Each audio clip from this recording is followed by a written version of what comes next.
कहानी फ्यूचर में यानी 2053 के टाइम में स्टार्ट होती है। हमें बताया जा रहा है कि दुनिया में साफ पानी और हवा का इतना मसला बन चुका था कि दुनिया में वर्ल्ड वॉर 3 भी हो गई, जिसकी वजह से सभी मुल्कों के हालात खराब हो गए। लोगों में अफरा तफरी बढ़ने की वजह से क्राइम्स भी बढ़ गए, यहाँ तक कि जेलों में जगह भी खत्म हो गई और मुजरिमों को सजा देने के लिए एक क्यूब जेल बनाई गई, जिसे वो ले जाकर किसी भी समुद्र के किनारे छोड़ देते हैं या जंगल के बीचों बीच छोड़ देते हैं। इस बॉक्स के अंदर मुजरिमों को एक रस्सी दी जाती है और साथ में 2 ऑप्शन दिए जाते हैं। एक ये कि वो अपने आप को फांसी देकर मार दे, दूसरा ये कि वो इस कैद में अपनी सजा का टाइम चुपचाप पूरा करे। लेकिन ये करना भी आसान नहीं है, क्योंकि क्यूब में इन्हें खाना भी नहीं दिया जाएगा। खाने के लिए ये लोग डिपेंड करते हैं आसपास के गाँव वालों पर। अगर तो किसी आसपास के गाँव वालों ने इन्हें देख लिया और तरस खा के खाना दे दिया फिर तो ठीक है, नहीं तो ये भूख से ही मर जाएंगे। ऐसी ही हालत में हम एक फ्रेंच लड़की को जेल के अंदर देखते हैं। अपनी भूख मिटाने के लिए वो अपने ही जिस्म की स्किन काट कर खाने लगी थी, और जब इस जिंदगी से वो तंग आ जाती है तो अपने आप को गला काट कर मार देती है। जिसके बाद हमें एक केली नाम की लड़की को दिखाया जाता है, जो अभी इस क्यूब जेल के अंदर बेहोश थी। उसके इस जेल को समुद्र के किनारे रखा गया था, जहाँ करीब ही 2 बच्चे खेल रहे थे, जिनकी बॉल जब इस क्यूब से आकर टकराती है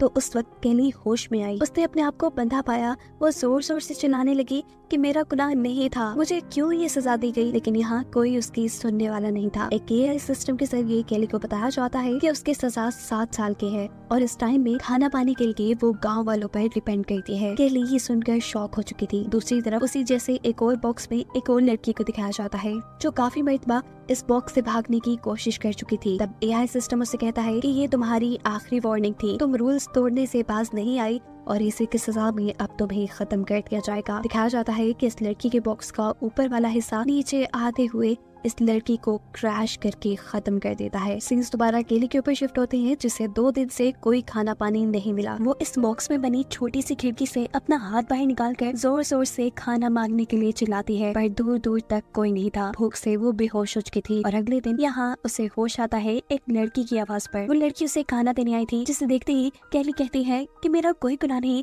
मुझे यहाँ क्यों बंद किया गया। जिसका जवाब में लड़की कहती है कि मुझे ये मालूम नहीं है। केली जब यहाँ से निकलने की बात करती है तो ये लड़की कहती है कि इसका फैसला तो गवर्नमेंट ही करेगी, और हाँ, यहाँ से खुद निकलने की कोशिश भी ना करना, वरना तुम्हारा बहुत बुरा हाल हो जाएगा। उसने लड़की का दिया खाना खाया और कुछ दिन ऐसे ही गुजार दिए। थोड़े थोड़े दिनों बाद वो लड़की खाना देने आती रहती थी। केली इस अजीब सी बॉक्स वाली जिंदगी से तंग भी आ गई थी। वो अपने आप को गला घोट कर मारना चाहती है, पर ये काम भी उससे नहीं हो पाया। दिन गुजरते रहते हैं। आहिस्ता आहिस्ता केली को यहाँ रहने की आदत हो गई थी। उसने खिड़की से बाहर हाथ निकालकर वो बच्चों की बॉल भी उठा ली थी, जिस बॉल की वजह से उसे होश आया था। टाइम पास करने के लिए वो समुद्र की लहरों को देखती और इस बॉल से खेलती। केली ने जितने भी दिन यहाँ जेल में गुजारे थे सभी अच्छे गुजारे थे, इसीलिए एआई उसे बताता है कि उसे एक दूसरी जगह शिफ्ट किया जा रहा है, जहाँ ज्यादा लोग उसे खाना पानी देने के लिए आते रहेंगे। यहाँ जंगल में उसके पास एक लड़की आती है और उससे पूछती है कि तुम क्या कर रही हो। केली बताती है कि मैं मेडिटेशन कर रही हूँ, जिससे मुझे यहाँ रहने में हौसला मिलेगा। मुझे 7 साल की सजा हुई है। ये लड़की अब उससे पूछती है कि तुमने शेक्सपियर के बारे में सुना, ये किताब ले लो, इसे पढ़कर तुम्हारा टाइम अच्छा गुजर जाएगा। जिसे केली लेने से मना कर देती है, क्योंकि ये जेल के रूल्स के खिलाफ था। अब लड़की उसे खाना देकर चली गई थी।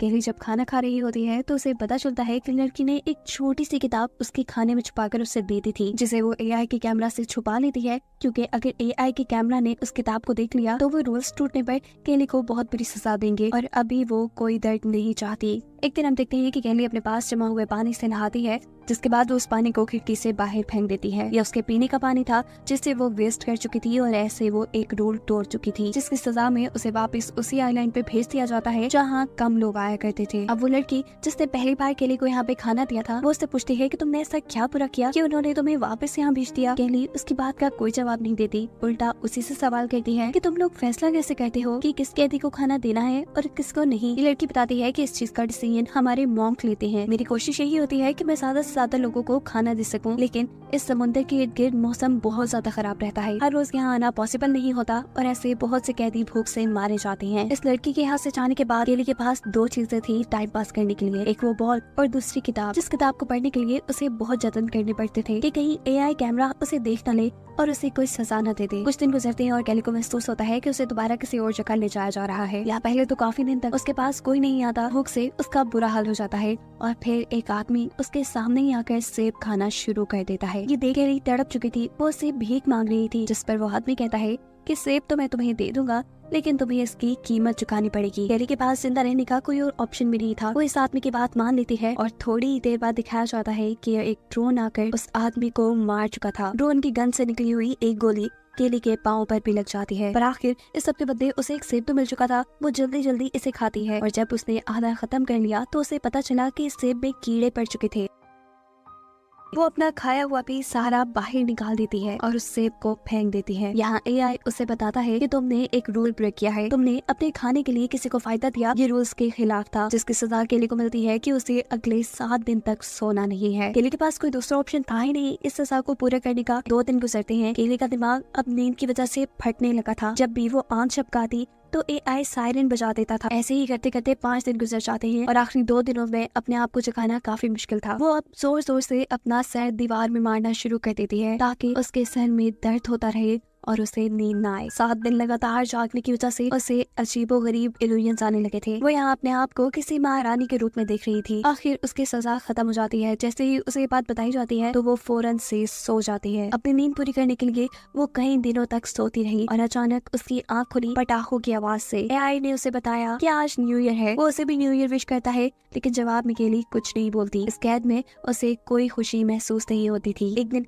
केली के पास एक बूढ़ी औरत आती है जो उसे बता रही थी कि उसने भी क्यूब जेल के अंदर 15 साल गुजारे। ये जेल कैसी दर्दनाक है वो ये बात जानती है। उसे रोज ही इस जेल के बुरे ख्वाब आते हैं। मुकेलिस कहती है कि इस जेल में रहने से अच्छा है अपने आप को मार लिया जाए। वो एक जंग लगा ब्लेड केली को देकर यहाँ से भाग जाती है, लेकिन अपने आप को खत्म करने का भी केली के अंदर हौसला नहीं था। 4 महीने गुजर चुके थे। केली अब बीमार भी पड़ चुकी थी। उसके पाँव में जो गोली लगी थी वो जख्म भी सड़ रहा था। अगले दिन वही जंगल में उस लड़की को देखती है जिस लड़की ने उसे किताब दी थी। वो आवाज देकर इस लड़की को अपने पास बुलाती है, उससे लेकर पानी पीती है और इस लड़की को बताती है कि वो अब प्रेग्नेंट है। केली उसे कहती है कि मुझे तुम्हारी मदद चाहिए, तुम चाहे मुझे यहाँ से निकाल लो या फिर इस बच्चे का ख्याल रखने में मेरी मदद करो। जब केली यहाँ से निकलने की प्लानिंग कर रही थी तो एआई दोबारा सायरन बजाना शुरू कर देता है, जिसका मतलब था कि केली ने एक और रूल तोड़ दिया है, जिसकी अब केली को कोई न कोई सजा मिलेगी। वक्त गुजरता है और 6 माह बाद हम केली को उसी जेल में उसी तरह पड़ा देखते हैं। एक आदमी केली के पास आकर पूछता है कि या तुम्हें आसान मौत चाहिए। केली पूछती है ये कैसे, जिस पर वो आदमी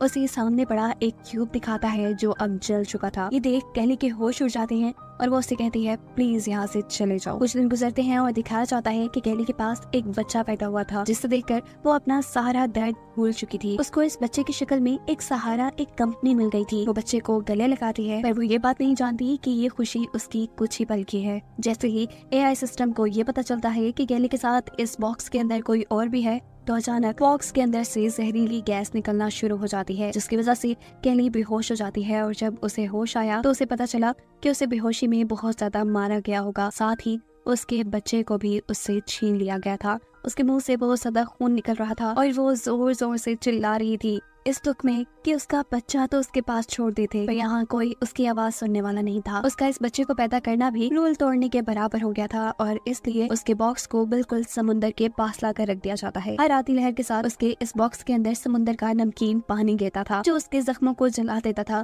केली इससे बहुत परेशान थी। थोड़े ही दिन गुजरते हैं और समुद्र में तूफान आ जाता है। इस बॉक्स के अंदर तेजी से पानी भरने लगा था और इसीलिए इस बॉक्स का एआई सिस्टम खराब हो चुका था। ये बात जैसे ही गवर्नमेंट को पता चलती है तो गवर्नमेंट की तरफ से केली के क्यूब को ढूंढकर उसको तबाह करने का ऑर्डर दे दिया जाता है। हम देखते हैं कि जैसे ही एआई ड्रोन्स को केली का क्यूब मिलता है तो वो उसे शूट नहीं करते बल्कि यहाँ से उठाकर कहीं ले जाने लगते हैं। पर रास्ते में आसमानी बिजली इस ड्रोन पे गिर चुकी थी, जिसकी वजह से ड्रोन में आग लग जाती है और केली का क्यूब भी टूटकर खुल जाता है। और इस सब के 2 दिन बाद हमें दिखाया जाता है कि केली का क्यूब टूटा हुआ एक तरफ पड़ा था और वो आजाद उसमें से बाहर थी। फाइनली उसकी दर्द और तकलीफों वाला ये पीरियड खत्म हो चुका था। वो अब आजाद थी और इसी के साथ ये कहानी यहाँ खत्म हो जाती है।